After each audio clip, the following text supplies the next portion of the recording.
The year is 1982, and Orange County, California is experiencing something unprecedented.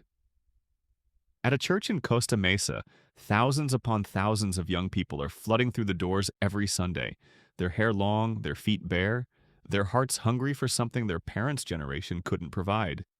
This isn't your grandmother's church service. The air is thick with incense and electric guitar riffs. Former drug addicts are baptizing surfers in the Pacific Ocean. A movement called the Jesus People Revolution is sweeping across America, and at its epicenter stands a soft-spoken man in his 50s named Chuck Smith, whose gentle demeanor and open arms are building what will become one of the most influential Christian movements in modern history. But empires built on charisma have a way of crumbling, and this one would eventually collapse under the weight of power, money, and human frailty in ways that would shock the evangelical world. Welcome back to Professor Archive, where we dig into the stories that shaped our world. If you're new here, this is where history gets real, raw, and relentlessly fascinating. Before we dive deeper, tell me in the comments, where are you watching from, and what time is it? I'm genuinely curious about our global community. Chuck Smith didn't set out to build an empire. Born in 1927 in Ventura, California, he grew up in a four-square gospel church, the son of parents who were themselves ministers. By all accounts, his early ministry career was unremarkable, conventional, safe. Throughout the 1950s and early 1960s, Smith bounced between small four-square churches, never quite finding his stride, never making waves. He was, by his own admission, struggling. The churches he pastored remained small, his influence minimal. In 1965, at age 38, he took what seemed like another forgettable position at a tiny Calvary Chapel in Costa Mesa, a church with just 25 members meeting in a modest building. The congregation was so small that failure seemed almost inevitable. But then something extraordinary happened. Something Smith himself didn't orchestrate, but rather recognized and rode like a surfer, catching the perfect wave. The mid-1960s had produced a generation of young people utterly disillusioned with mainstream American culture. Vietnam was tearing the country apart. The civil rights movement had exposed deep wounds in the national psyche. Traditional institutions, including churches, seemed hopelessly out of touch, more concerned with dress codes and decorum than with addressing the spiritual hunger burning in the hearts of a generation experimenting with LSD, Eastern mysticism, and communal living. Smith did something radical. He opened his church to the hippies, the drug users, the unwashed masses that other churches were turning away in droves. When other pastors were scandalized by long hair and bare feet, Smith famously said he didn't care if they had no feet at all, just come. When established churches were installing locks on their doors to keep out the counterculture, Smith was installing showers in his church so street kids could clean up. He let them sit on the floor during services. He didn't demand they dress up or clean up before encountering God. This wasn't a calculated marketing strategy. By all accounts, Smith genuinely believed these young people deserved to hear about Jesus without first having to conform to middle-class respectability. The response was explosive. Within months, the little church was overflowing. Within a few years, thousands were attending multiple services every Sunday. Smith's preaching style was simple, verse-by-verse exposition through the Bible, delivered in an unhurried, grandfatherly manner that somehow resonated with both former acid heads and suburban housewives. He spoke for hours, sometimes teaching through entire books of the Bible in marathon sessions, and people ate it up. They were hungry for substance, for authenticity, for something that felt real in a world full of plastic phonies. By the early 1970s, Calvary Chapel, Costa Mesa was at the epicenter of what Time magazine dubbed the Jesus movement. They were baptizing hundreds of new converts in the Pacific Ocean, staging massive beach baptisms that drew thousands of spectators. Christian rock bands were emerging from the church, creating an entirely new genre of contemporary Christian music. Maranatha. Music, the church's record label, was distributing worship albums across the country, fundamentally changing how American Christians worshipped. Pastor Smith's teaching tapes were being duplicated and distributed to Bible studies from coast to coast. But here's where the story takes its first dark turn. Success in ministry, like success in any human endeavor, carries the seeds of corruption. Smith began developing a model for church planting that would prove both brilliantly effective and ultimately problematic. He created what was essentially a franchise system for churches. Pastors who were trained at Calvary Chapel, Costa Mesa, would go out and plant new Calvary chapels, maintaining a loose affiliation with the mother church. There was no formal denomination, no hierarchical structure with bishops or superintendents, no written constitution. Everything operated on relationship, on a kind of spiritual authority that flowed from Smith himself.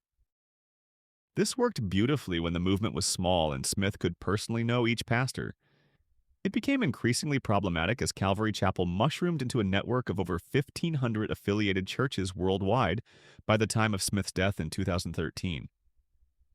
The genius of the model was its simplicity and flexibility.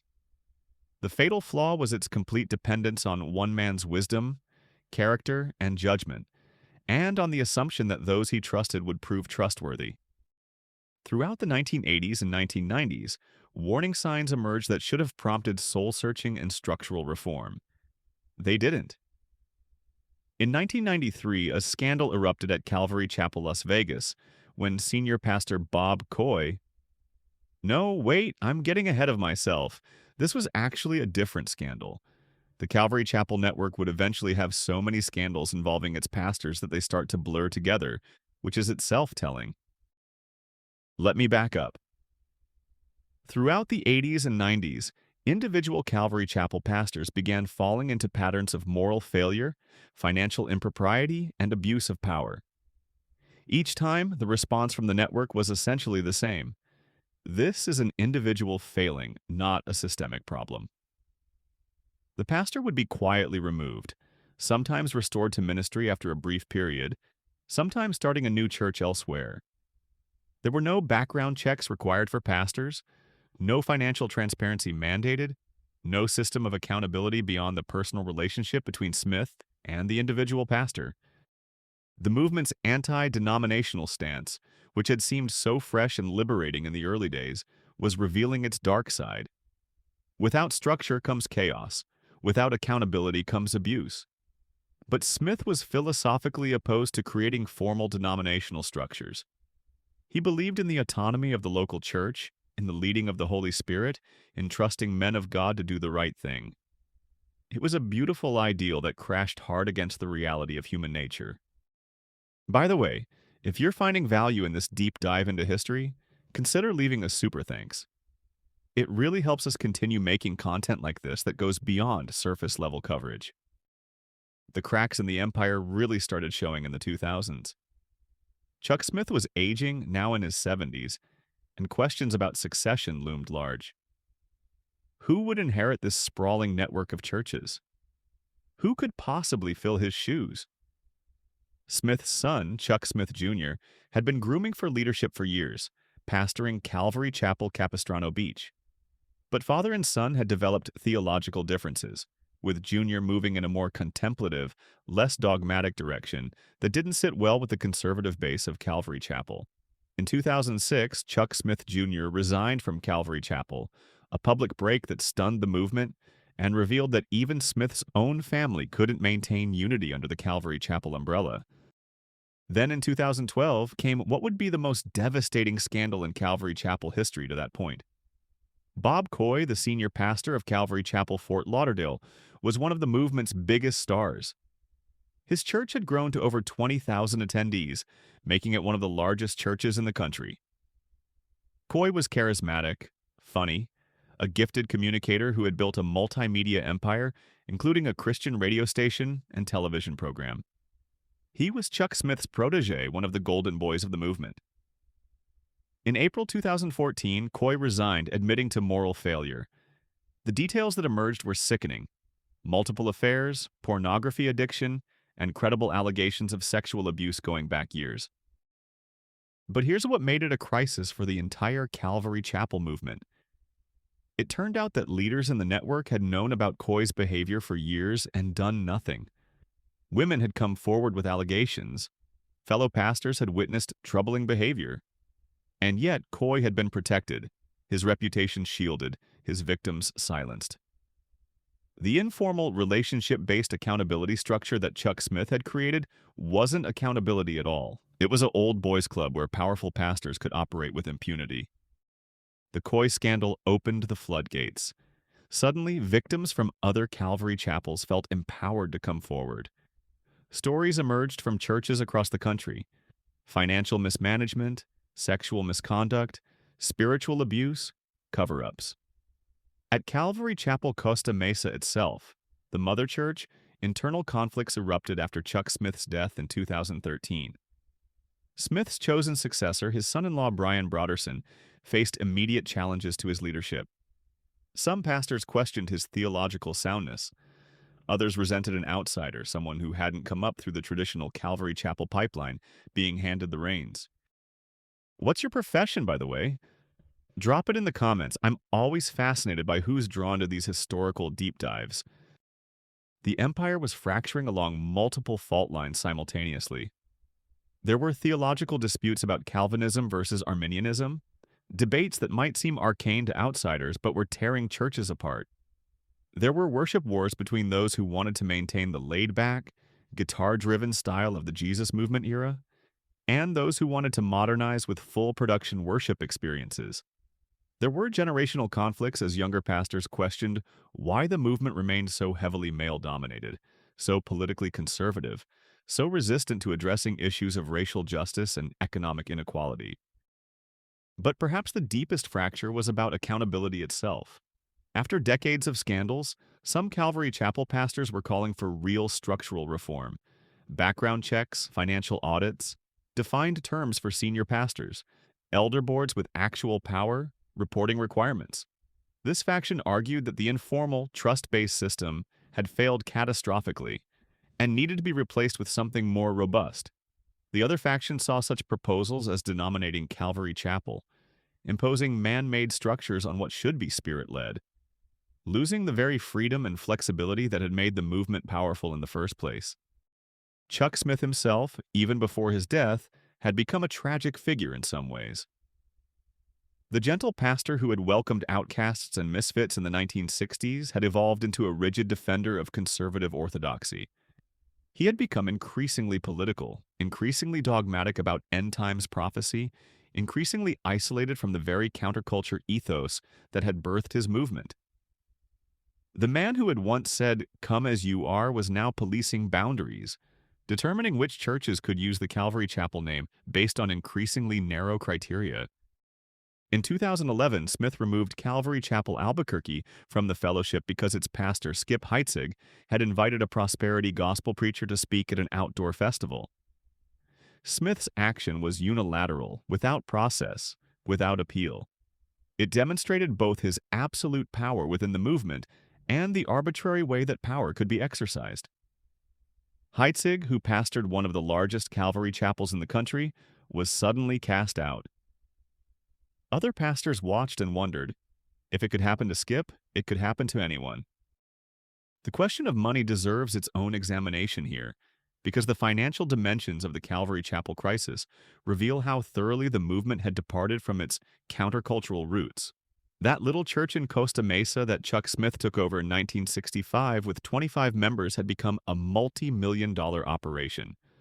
The broader Calvary Chapel network represented billions in assets, revenue, and property. And yet there was virtually no financial transparency, no reporting requirements, no oversight. Individual Calvary Chapel churches were structured as 501c3 nonprofit religious organizations, which meant they weren't required to file public financial reports like other nonprofits. Senior pastors often controlled their church boards, appointing and removing elders at will. In many cases, pastors received substantial salaries, benefits, housing allowances, and expense accounts that would shock their congregants if revealed. Some Calvary pastors lived in multi-million-dollar homes, drove luxury vehicles, and enjoyed lifestyles utterly disconnected from the people in their pews. When questions were raised about financial practices, the response was often indignation. How dare you question God's anointed? The same spiritual authority that Chuck Smith wielded to build the movement was now being used by his disciples to shield themselves from accountability. Pastors who raised concerns about financial irregularities found themselves marginalized or pushed out entirely. Congregants who asked questions about budgets and salaries were accused of sowing discord. The aftermath of Chuck Smith's death in October 2013 accelerated the unraveling. Smith had been the glue holding together a diverse, often fractious coalition of churches and personalities. Without him, the centrifugal forces tore the movement apart. Within 5 years of his death, dozens of large Calvary Chapel churches had left the fellowship or dropped the Calvary Chapel name entirely. Some left over theological disagreements. Some left because they wanted more independence. Some left because they didn't want to be associated with a brand increasingly defined by scandal. Calvary Chapel, Fort Lauderdale, after the Bob Coy scandal, went through years of tumult. Interim pastors tried to steady the ship while investigators uncovered the extent of Coy's misconduct and the institutional failures that had enabled it. Thousands of members left. The church's budget crashed. Eventually, they brought in a new senior pastor and tried to rebuild, but the damage was done. Trust, once shattered, is hard to restore. At Calvary Chapel, Costa Mesa itself, Brian Broderson's leadership faced constant challenges. Some of Chuck Smith's old guard resented him. Some felt he was departing from Smith's teaching. In 2016, Broderson made the controversial decision to move the church from its historic Costa Mesa location to a new campus in Newport Beach, a wealthier, whiter community. Critics saw it as abandoning the mission field for the comfort of affluence. Defenders argued it was necessary for the church's survival and growth. Then came perhaps the most emblematic scandal of the post-Chuck Smith era. In 2020, during the COVID-19 pandemic, several Calvary Chapel pastors became heroes to the Christian right by defying government health orders and keeping their churches open. Calvary Chapel San Jose and its pastor Mike McClure became the face of religious resistance to pandemic restrictions. For some, this was courageous faith in action, standing up to government overreach. For others, it was reckless endangerment, sacrificing public health on the altar of political ideology. The pandemic revealed just how politically intertwined Calvary Chapel had become with conservative activism. The movement that had begun by welcoming hippies and dropouts had evolved into a bastion of right-wing political engagement.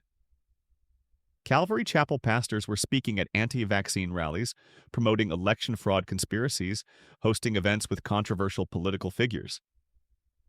The gospel of Jesus, which Chuck Smith had once preached as transcending politics, was now thoroughly entangled with partisan politics. And the abuse revelations kept coming.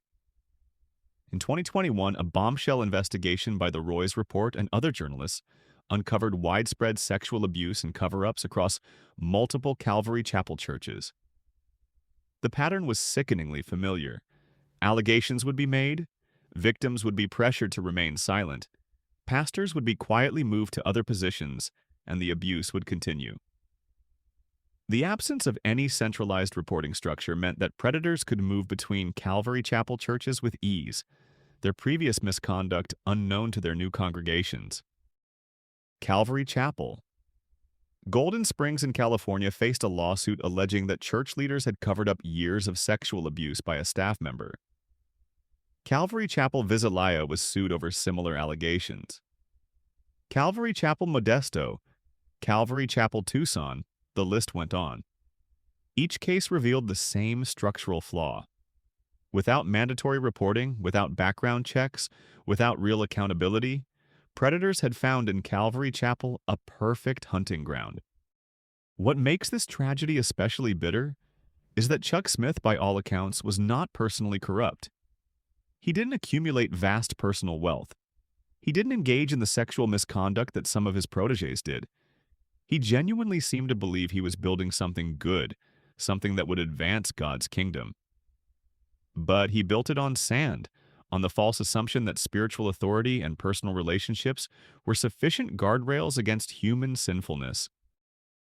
The philosophical tension at the heart of Calvary Chapel's crisis is this: how do you maintain the freedom and spontaneity of a spirit-led movement while also providing the structure and accountability necessary to prevent abuse? Smith believed you couldn't do both. That structure would kill the spirit. His critics argue that without structure, you don't get freedom. You get tyranny, the tyranny of unaccountable leaders doing whatever they want.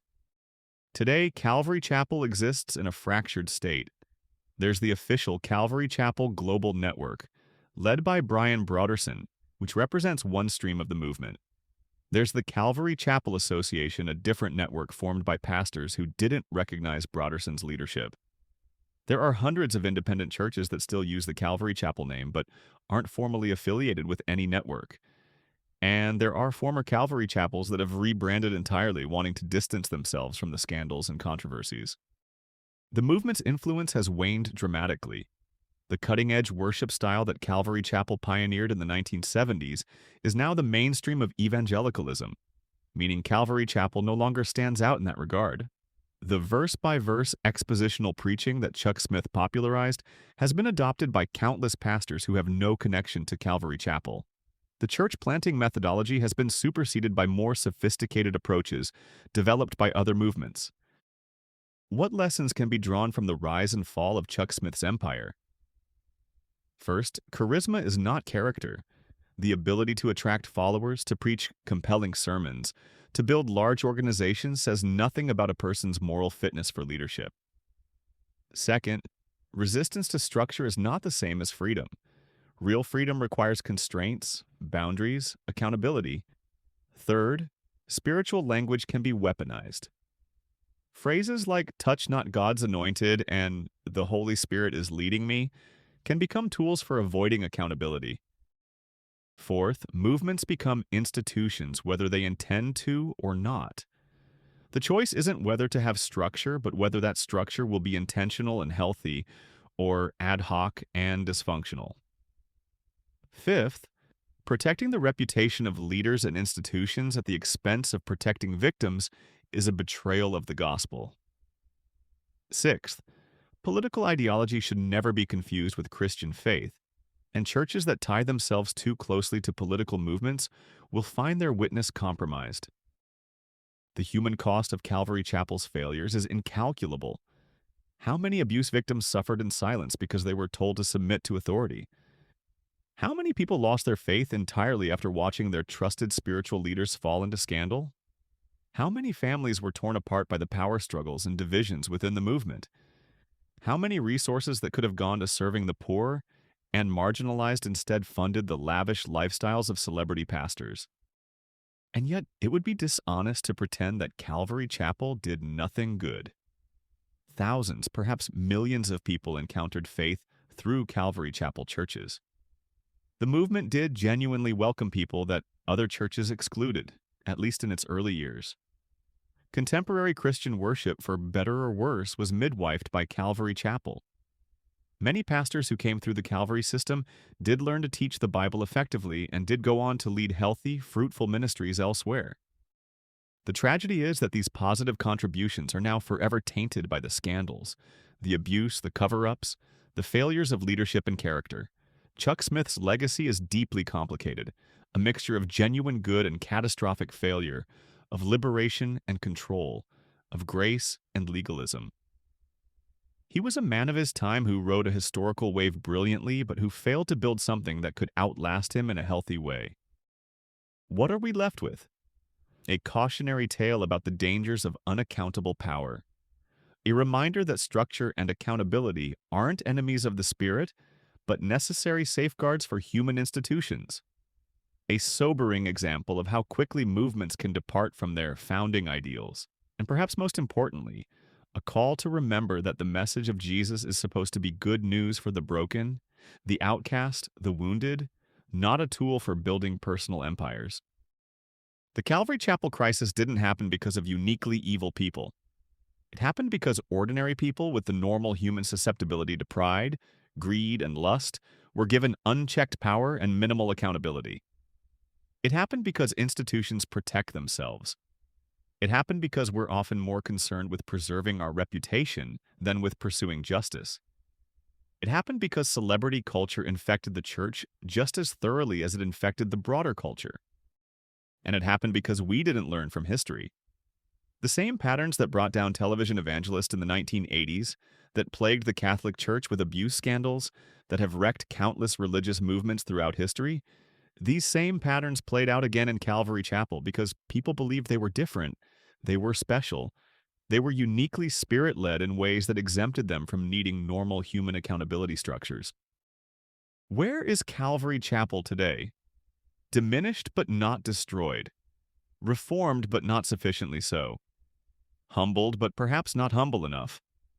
The movement continues, but its influence and reputation are shadows of what they once were.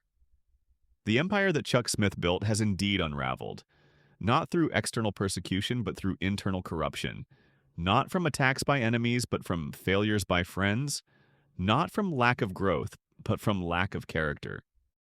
So here we are, examining the ruins of an empire built on genuine spiritual hunger, wrecked by very human failures.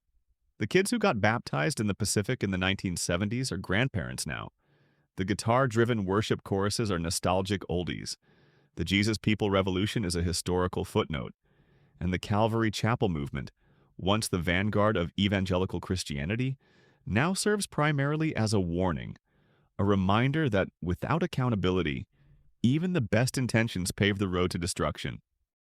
Thank you for watching, Professor Archive. If you made it this far, you're the real ones. Don't forget to subscribe if you haven't already, and let me know in the comments what historical topic you want us to cover next. Until next time, keep questioning, keep learning, and remember that history doesn't repeat itself, but it sure does rhyme.